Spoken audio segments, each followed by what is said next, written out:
What's up, everyone? Welcome to another episode of Roman's Creative Academy. As you all know, I'm Jay, And I'm Mike. and this week is Halloween week. So, of course, we had to keep it a little bit scary.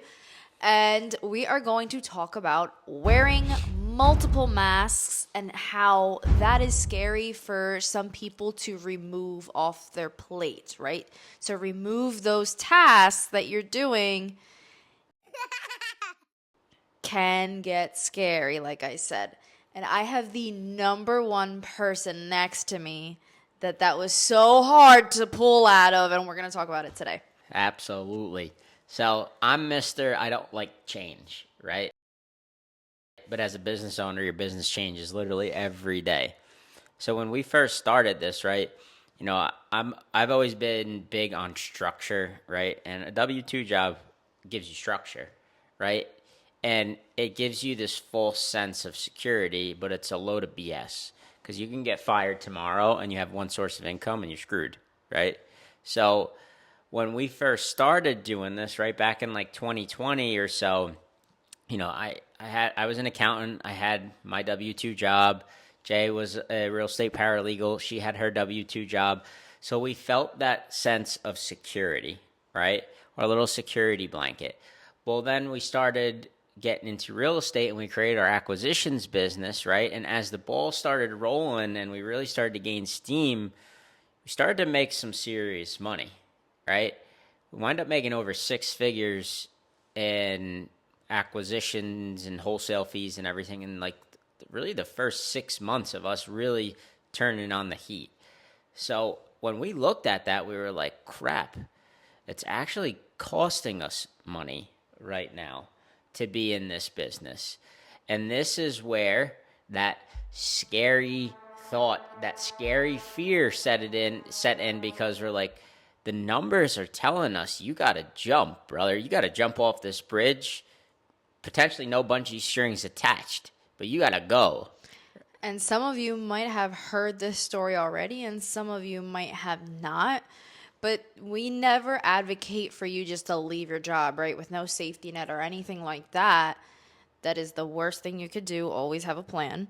But for us, we were at a crossroads. And when you get to a crossroads, that's when you level up. We tell our students all the time that when you're stressing out, and you're stressing out for good reasons, as in like your plate is full. You're about to grow. Yep, you're about to grow. You're about to level up.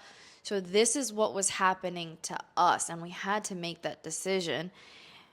I was a little bit more so, oh, yeah, let's freaking go. Let's do this. And then I got scared a little bit, right? But then everything was okay. I think, Mike, your situation or your experience with that, how did you feel when you were like, shit, I'm about to do this? Yeah, absolutely. There was that immediate rush of excitement and then an immediate rush of fear at the same time. Holy shit, this is scary. It's like when you're going up a roller coaster and you get to the top, you're about to go down, and it's like, this is sick, but I'm going to shit my pants, right? It was crazy. So when we got to that point, right, and we always tell all of our students, there's nothing wrong with a W-2 job. Some of the people love their job. That's fine. But myself, Jay included, both of us don't like taking orders from people. I don't want to ask to take a vacation. If I'm going to take a vacation, I'm going, right? So there's a reason why we started this business, and then there's other reasons for the future too. But when we started to make that jump for the W-2, let me tell you something. The day we quit and I said, hey, my $4,000 in change after taxes every month is gone. I need to rely on me right now. And when I said that to myself, I turned white, right? Because I'm like, oh my God, holy crap. This is so scary. What happens? Blah, blah, blah. But that's where you have to control your mind. And I want to address this before you keep going, is that some people will say, oh, well, you as an entrepreneur, you're not going to have a vacation. You're not going to go on vacation. I'm going to beg to differ on that one. Here's why. Yes, there's a certain amount of period where we would go on vacations and we work, and it still happens to this day. But the thing is that we have set up our business to the point where we have systems and processes, and we've hired where we don't have to be as in our business so much, and we can actually breathe and take vacation. If you want to be an entrepreneur, I'm going to say this right now. If any of you want to be an entrepreneur, understand that you're not on call with your business, but you as the owner, you need to damn well make sure that if you have systems and processes set up, that at least you're still checking in. It's not, I have systems and processes, Mike. I want to be an entrepreneur so I can go on vacation to Italy and turn my phone off for 3 weeks. That's just not how this shit works, right? And if that is how it works, you shouldn't be or if that's how you want it to work, you shouldn't be an entrepreneur, right? You should build something and sell it and then sit on your money. Because when you have a business, it's very important that you're attentive and you're now, even if you've climbed the ladder, you're still overseeing. So when we made that jump from W-2 to full-time real estate investors, we said to each other, let's test ourselves right now, right? What are we going to do to test ourselves? Me and Jay went to Puerto Rico for an entire month, the week after we both quit. And it was a true testament that we could do it, right? And that all of you guys watching are able to do this too. We're nothing special, right? We were able to go there, close deals, make money, make it happen. And that is the whole point of starting a business. And that was, at least for us too, was not really time freedom, because time freedom takes years to build. It's location freedom is what we truly wanted, so that we weren't tied to a table. We weren't tied to a desk. We weren't tied to an office. We've worked all over the country.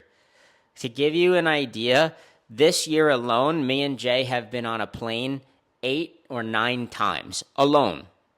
Some business, some play, but we always figure out a way to make both.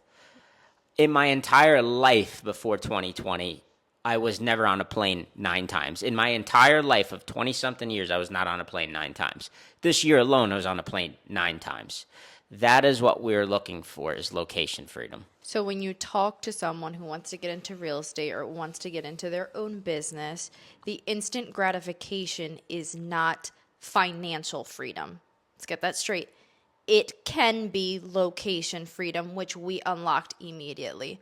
But when we unlocked that, we also unlocked this, okay, now we want our time freedom back, right? Because all of our time was going into the business. And that's the point of this YouTube video, whereas we were wearing all of the hats. We were doing all of the tasks.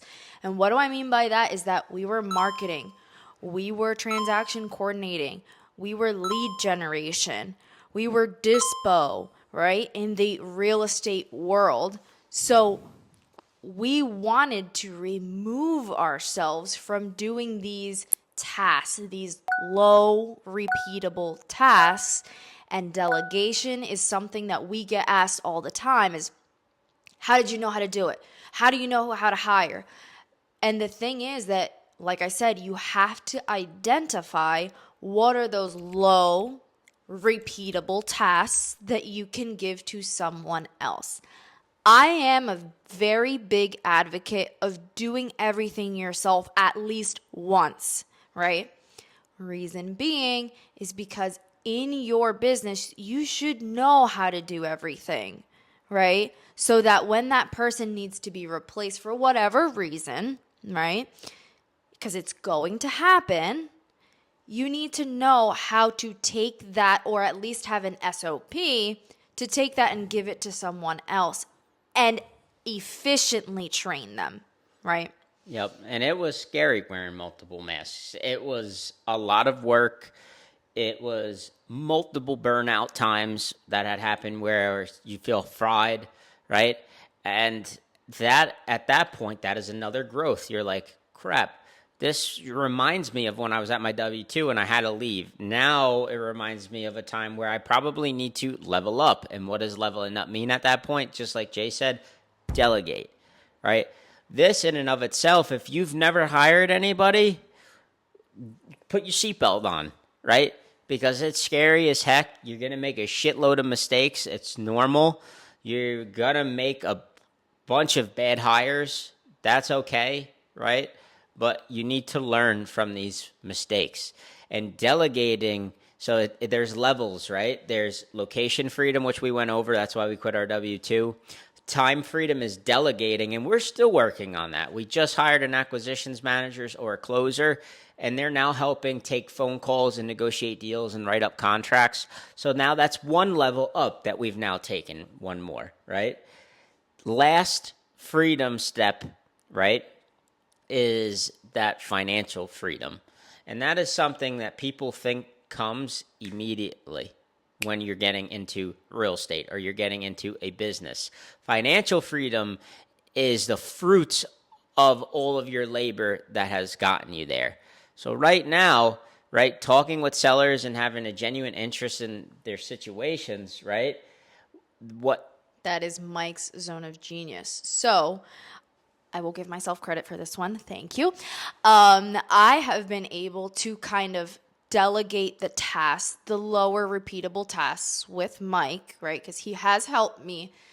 But finding that talent that is able to do that with VAs so that that's off our plate, utilize systems so that, AI or our systems are able to schedule stuff, do repetitive tasks that our VAs don't have to do so that we're more efficient and less, mistakes happen so that Mike's in his zone of genius and I'm in my zone of genius and we're able to continuously level up. So Mike just also mentioned that we did hire an acquisitions manager or a closer. And this has really helped Mike to be able to bring in more business and create more relationships with other investors, other sellers, and stuff like that. Because yes, he is great at closing, but only one person closing, thumbs up, it's a cap, right? And when you hit that cap, what's the next step? And again, it's another ceiling. So remember, first it was we had no time and we had to quit our job. That unlocked that location freedom. Then we hit a time problem. We didn't have enough time to wear all of the masks. So we started chipping away at some of the masks, right? Okay, we got one mask. Talking with leads, we hired a VA. Dispo, we needed that, so we hired a Dispo person. Dang, now the transaction coordinating got rid of that mask. And really, the last mask that's standing that is extremely hard for me to peel away very hard is this closer one, right? We hit another glass ceiling. We have the potential to grow this way further, but like Jay said, I'm one person. I only have so much capacity before I burn myself out. And right now we're at that ceiling. We've broke through that ceiling, and what's on the other side of that ceiling is somebody else who's going to help and continue to grow our business to help us get closer and closer to full-time financial and location freedom. So this episode today is really Halloween related because you have to stop waiting for the boogeyman to come from underneath the bed, right? And just go for it, right? Because when you actually look under the bed, it's not as scary as you think, right? The darkness is not scary. There's always a beam of light. And that is what we have learned through delegation, hiring, and putting people in those seats that we at one point never thought we could do. And it has allowed us to continue to grow not only this business, but venture out into other businesses to help people like you who need help in starting their business, in finding leads, in learning how to do creative deals. That has allowed us to expand ourselves to help more people in this world, which I am truly grateful. And that is why we're talking about this, right? Absolutely. So stop being scared. If you have questions about hiring, if you have questions about delegating, or if you simply just loved this story or can relate to this story somehow, because I know there's people out there who've been through this or have questions or who have hired and fired, reach out to us. Yep. And guys, we want you to interact with us a little bit. Tell us in the comments of this video what you've liked about this video, what you like about our YouTube channel, what are the things that you like about us and maybe you want to hear more of, right? Without your input, we're coming up with stuff on our own. So we love to hear your input so we can make sure we give you guys what you're looking for. So always remember, guys, if you've liked this video and you like talking with Jay and I and listening to us, remember to hit the like button, comment below, and hit that subscribe button. And we will see you on the next episode of Roman's Creative Academy. Happy Halloween, everyone.